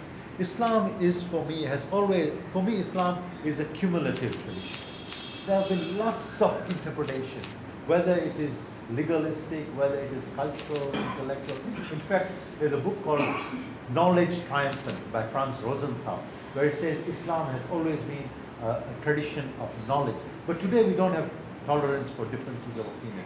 One group says it has the original interpretation of Islam. I don't know what is the original interpretation of Islam, but what is the pure interpretation of Islam. So there's a need of education. The problem is in the educational institution. We still follow the Nizamiya curriculum, which was made in the 12th century. Sir Sayyid Ahmad Khan, I'm an Aligarh student. Sir Sayyid Ahmad Khan started the reformist movement. Where does it stand today? It doesn't stand anywhere. A lot of these Iqbal and all these guys, people, all reformists. So the reformist tradition is very weak. Asghar engineer dedicated his whole life to it, great contribution, but no tolerance of differences of opinion. Now in Islam we have two traditions, the spiritual tradition and the legalist tradition. People in modern age, in the age of globalization, want simple religion, 1, 2, 3, 4, to go to heaven. And this is what legalism gives you. Legalist religion tells you, you do this, you don't do that. You do this, you don't do that. So this is what do you call it? Dummy's introduction to Islam, a dummy's introduction to Islam. So that is what everybody is following, because people don't have time. And when they go to mosque and they go to everywhere, but just to feel good, doing ritual. What is the meaning of Ramadan? It's not about being hungry. It's being compassionate and all that. So we have reduced religion to 1, 2, 3, 4, shortcut to heaven, And this is the problem. Muslims have to learn tolerance of differences of opinion. And this is not allowed because of petrodollar Islam. Because of garb. If I came here in a garb, I would be respected as an ulama. But I'm an ulama in my own way. So this is where the problems are. Need of reforming the educational curriculum. This is about jihad. He asked me about jihad and jihad, the meaning of jihad. What was that? Oh, yes. Okay, I'll come to jihad later on. You're talking about the jihadists. Yeah, you talked about the European. What's happening? You are right. There's a sociological and economic dimension of all the attacks going on in Europe. They are the children of the discriminator, as I mentioned to you. Their parents were taken to Europe from Tunisia, Algeria, Morocco for the labor market, for the labor of the industries. And these children were born there. They're the children of the ghettos of Europe. And they were discriminated, so sociologically, anthropologically, economically. And they got upset. Now, to mind you, why they get attracted to ISIS? Because all the literature of ISIS is in Arabic. And these children are born in Arab families. And they get familiar, they get attuned to the messages which are coming from extremists. And it ties up with their being the victims of discrimination. And then they get angry and they react in the way they are doing. There's a lot of need. As I said to you, Europe has always been mono-racial. It is a racist problem. It is a problem of race. It's a problem of race in economy and race in sociology. But Europe is not ready to accept. All these people are going to Europe in the end, all the migrants. You think Europe loves them? I don't think they love them. In fact, there's going to be more problems in the future. About jihad and qital, I don't need to say much. Jihad is struggle. In Islam, we have two differences. There's fighting, qital, and there is jihad. If you read the Quran, there are two different sets of verses. Dr.Asghar has a very good article on fighting and jihad in Islam. It's on the internet. And he differentiates. And if you go and read the two, jihad is an internal study. For the Buddhists also do jihad. Fighting the kilesa, the defilements, the impurities in your mind. There is a jihad. The Hindu rishis also do jihad. The Christian monks also do jihad. Why is only Muslim? Now, jihad becomes a problem, very interesting, when the crusades started happening. The idea of crusade is holy war. And before that, jihad was not used for holy war. When the crusades started happening, then the Muslims started interpreting jihad as holy war. I was a young boy in Tanzania when the first India-Pakistan war took place. I think 1965. 1965 war. The Tanzanian newspaper said, Pakistan declares jihad against India. I asked my father, why Pakistan has a jihad against India? Is Pakistan going to do anything with Islam? So that is how nationalist wars have been interpreted into jihad. If Pakistan declares war, jihad, it's not a war, it's not a jihad. It is a corruption, a manipulation of the word jihad. So in the Quran talks about fighting for defense. All religions talk about fighting for defense, not for violence. And different from jihad, which is an internal struggle. Yeah, now I can take the second round. Yeah. Ranu. Okay. Is it correct that Buddha in his last days has told that I am not the last Buddha? The other Buddha will come.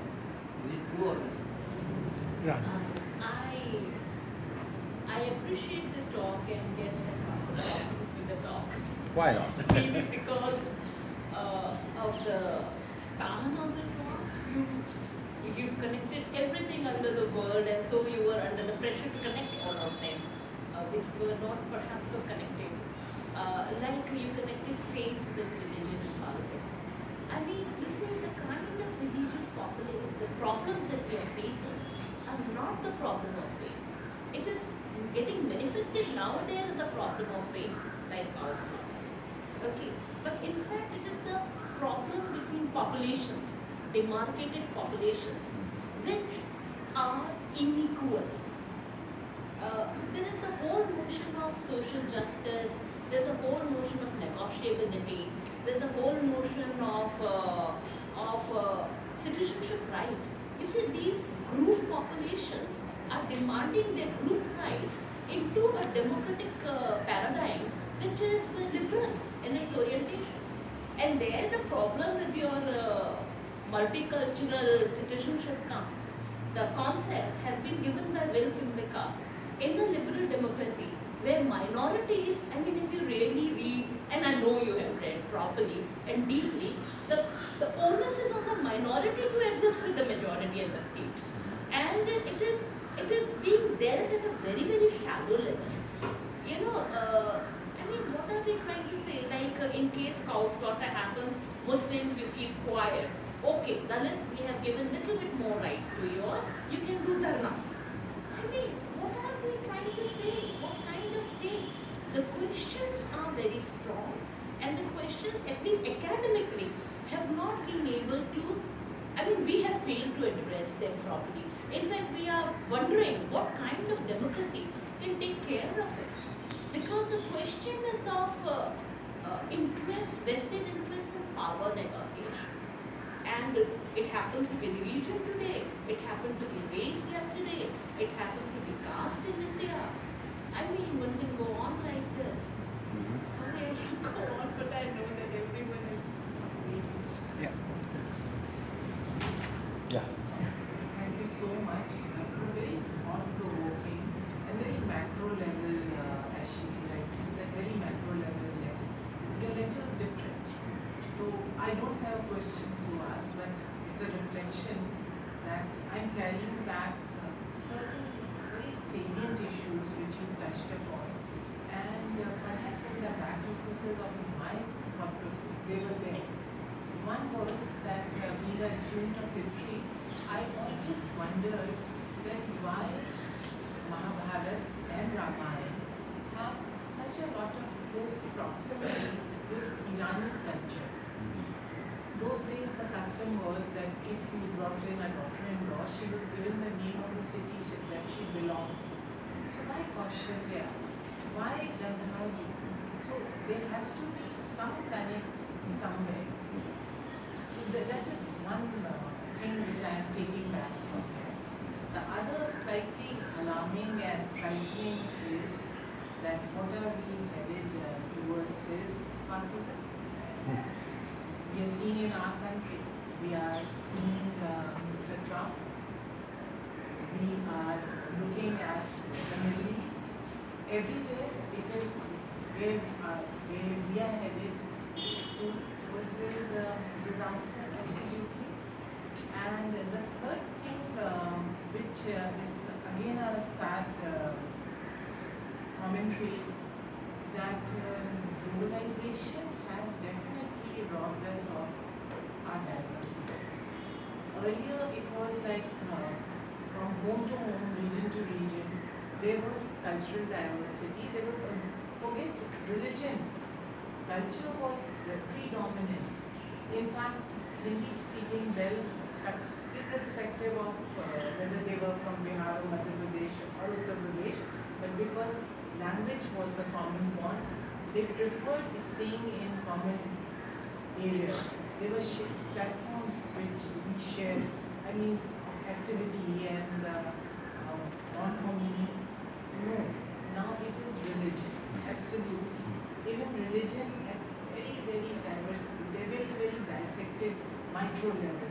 Whether you're Wahhabi or Isnashri or you are Isnashri, Kalbe Abid or Kalbe Sadeh variety, even there are divisions. So diversity is totally one. Don't write, I'm not asking you any question. Okay, I'm reflecting too.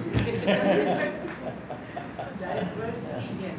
So everybody is culturally now following the same kind of brands and same kind of lifestyle. So that is the third thing that came to my mind. That's all. Which while you were giving your lecture, my mind was working on a tangent, and I felt that yes, what you're touching upon is true. As far as the Islam part goes, as you said, spiritual Islam is the Kushnin Islam, is the softer face of the Islam. But we are not bothered, that is not dominating us. What is dominating us is the harsh Saudi Arabian variety of Islam. You say one word, forget, I am a practicing Muslim. You say half a word, in question, you are murtad, you're finished. Nobody would even give you a glass of water. So we are very scared to, and that point of time, people forget that they've seen you in the mosque, they've seen you observing Roza and Zakat, all the 5 tenets of Islam you've done, but you're a murtad because you're questioning. So the concept of ijtihad in Islam is that nobody now enters into a dialogue. Thank you. I have a question regarding, like you said, that migrants who go to Europe, like from Asia or Nigeria, and discriminated against. But I think there is discrimination also in Tibet that is happening the group of being discriminated the largest. And of course, there was the Holocaust, but we still have to see a Jewish guy, it's like walking in of Europe, the Muslims, or Buddhist, it's like taking up arms against the Chinese. So I think something fundamentally is not within Islam, that is, making Muslim youth.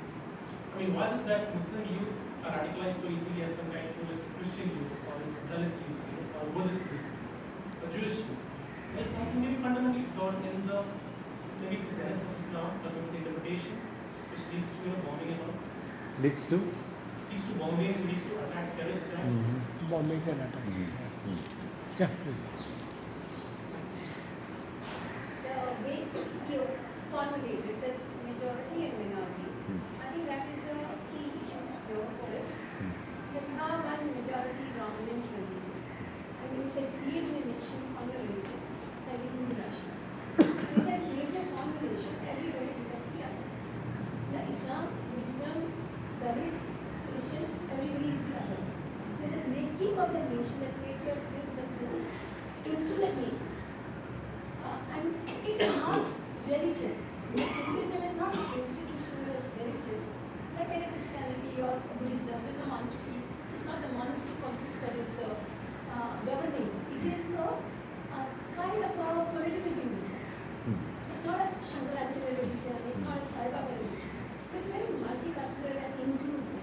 Now we have a very exclusionary kind of patriotism, which is linked to violence. It's not just it is there as a political identity of India, but it is against somebody else. So in that concept, everybody becomes the other unless you belong to this mainstream dominant space. Now within this dominant, where our rights actually happen? The rights happen, I would say, The country is working on the Dalit issue. It is working on the Muslim issues then. It is working on the Christian issue. And you do that, everybody is together. So this is a political context which is dealing with a religious teaching. It's not Hinduism teaches them. Hinduism has always been multicultural. Whereas Hindutva is very unilateral, very precise, somewhat like Islamic Christianity. That's happening. The framework is taken from a religion of the book, which is very precisely point one what I do. And in that context, everybody other also becomes very homogenized. And coming together and becoming a counter force, which is very non-pluralistic. I mean, what Bharat said is like non-pluralistic, because Christianity has many different denominations. But as against the Hindu Rashtra, you become one. As against the Hindu Rashtra, you become one Islam or one Buddhism. And this is our problem right now. Your lecture academically was very enlightening, very nice, but it doesn't like address our immediate concerns which we are grappling with today, and which is like bogging us down, and all the time we are thinking when the next slide is going to happen. Okay, yeah. Final, last. So, could you please tell me the difference between Theravada and Mahayana Buddhism? Say it again. Theravada and Mahayana Buddhism, that is on screen. The two sects of Buddhism. And is it that one of them is more close to Islam? And one more question I want to ask is, when you said that Buddhism is one of the most tolerant religions in the world, why is there so much violence in Sri Lanka, and are just Sinhalas using the name of Buddhism to dominate, because they cannot be called Buddhists in the literal sense? Okay. The last. The last one. Yeah. Conclusion, obviously, what I could hear from was very nice. Okay, but in the context of whatever we have seen today, how could we provide a platform to currently, so that we can help human beings realize the human being in themselves? And how do we really bring Buddhist and Muslim conversations happening real in this part? Okay, I think enough. Yeah.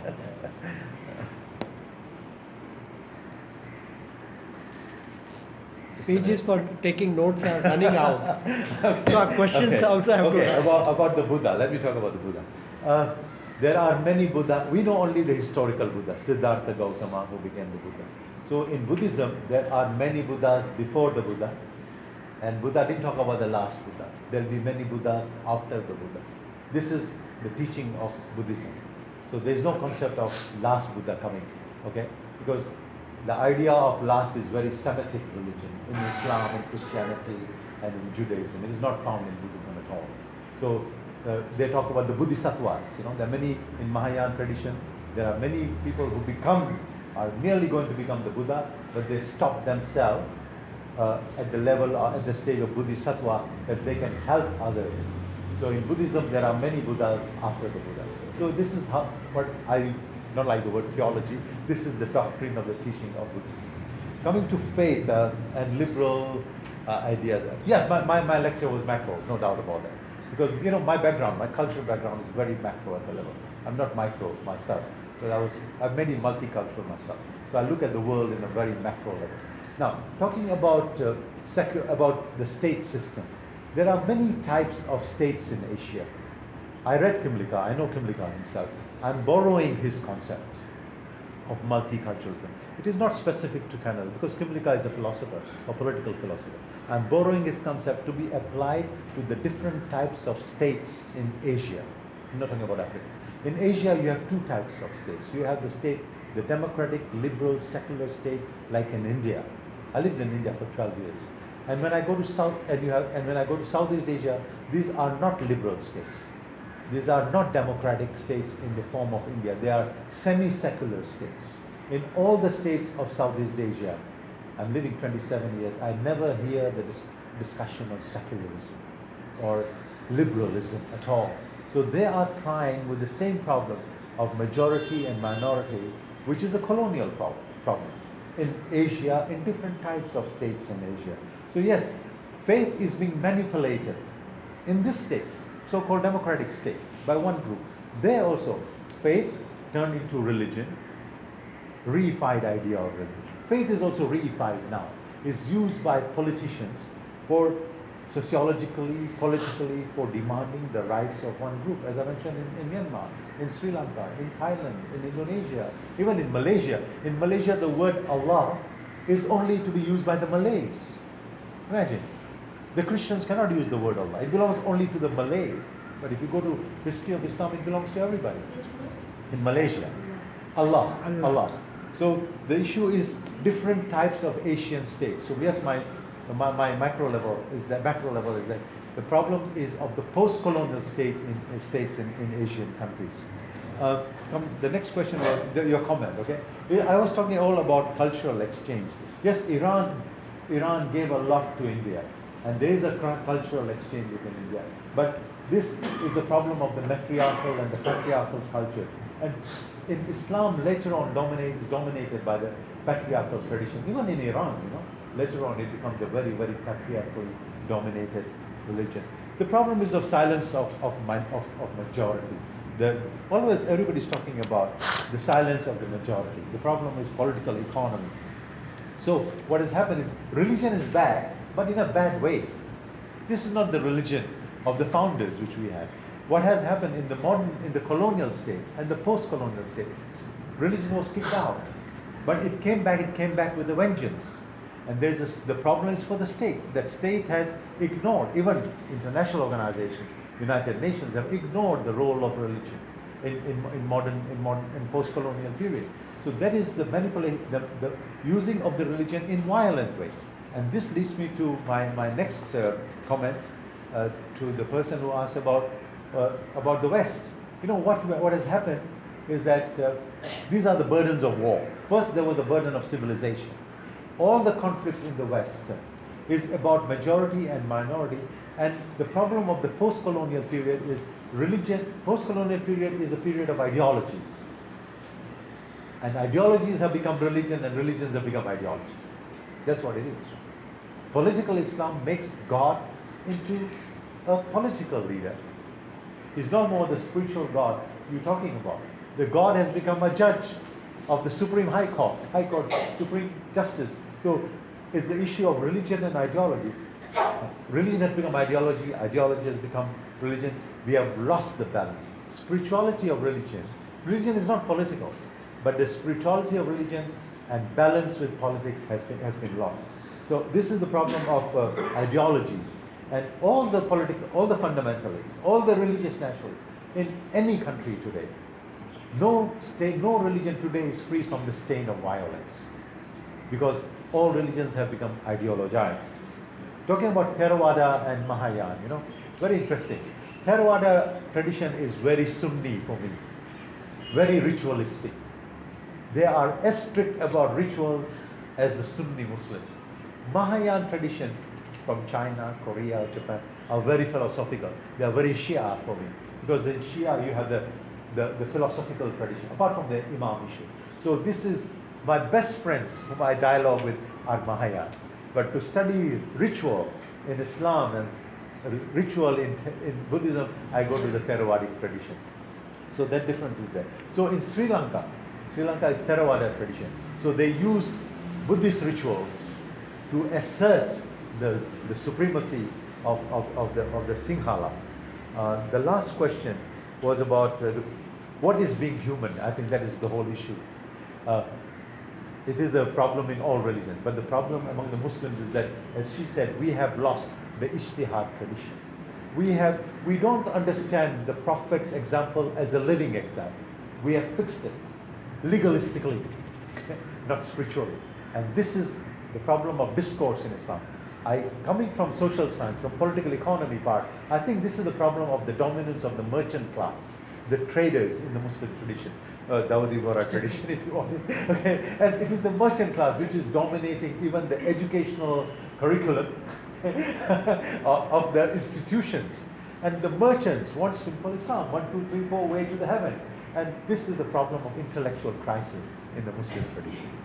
So the issue is how to become human for Buddhists, for Muslims, for Hindus, for Christians. And that's the problem, is to be human religious, or is to be religious to be human. And this is globalization's challenge too.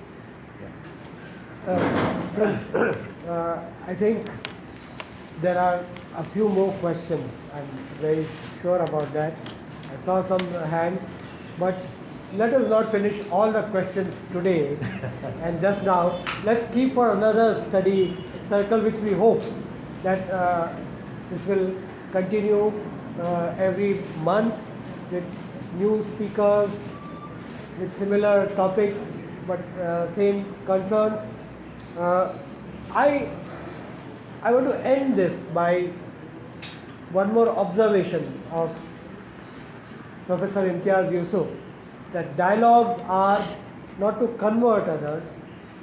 Nobody wants to convert here anyone else, but to learn, to be critical of oneself and one's own traditions, and to learn from critiquing, and learn cumulatively from accumulated knowledge and wisdom.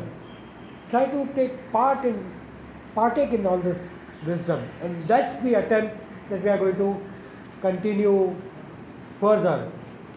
I'm reminded here of Kabir's Doha, बुरा देखण जो मैं गया, बुरा मिलिया ना कोई, जो तन देखियो आपनो, मुझसा बुरा ना कोई. I think that will take us forward. We hope that we have got a plenty of food for thought to be critical of ourselves and our traditions, so that we learn. Criticism not for criticism's sake, so that we learn and overcome, transcend and be humans. Can I have one word just to this lady? I forgot. Yeah, Asian traditions are very pluralistic. Yeah, I agree with you. The Semitic traditions, which came from the Middle East, are very uniformity. They look for uniformity. I forgot to mention that to you. Yeah, please go ahead. I thank Professor Imtiaz Yusuf profusely for giving such enlightening lecture with such great sweep, history, geography, traditions, theology and values. All of them were there in the lecture. So thank you very much, Professor Imtiaz Yusuf. I should not thank Kishore More and GD Center, because we organized this together, but the ready response, and I hope this partnership will continue for coming months, and we'll be able to, and I thank all the audience for being here. There was another lecture I've given to understand in Nirmala Niketan College of Social Work. I thank you all for choosing this, perhaps for reason of location, or perhaps for the reason of subject, whatever. But I thank you all for investing your time and being here. I hope to receive your continued support, and I hope you will look forward to the next announcement of the next month. And I hope that lecture also will be equally enlightening. And I invite you all to have small evening snacks and share the tea. Thank you very much. Thank you. Thank you, Irfan. Thank you.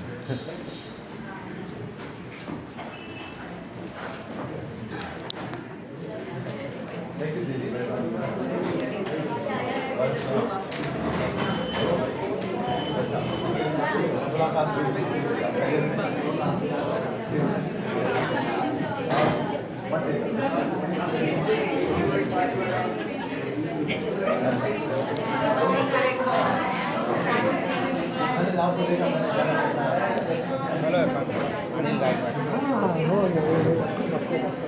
बढ़िया है last time I to the make everyone to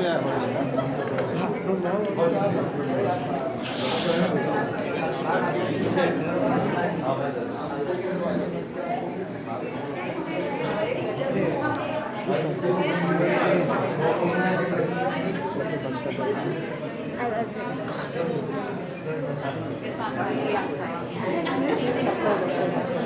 So here is 3:30, somewhere else it's 4:30, somewhere else it's 4 o'clock. So what time did it start? Because I definitely got late.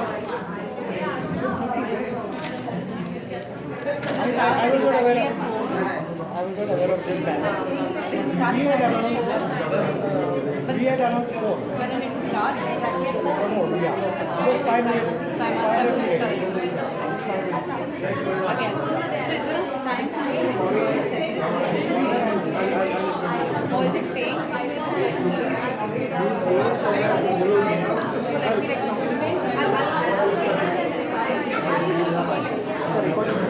recording now.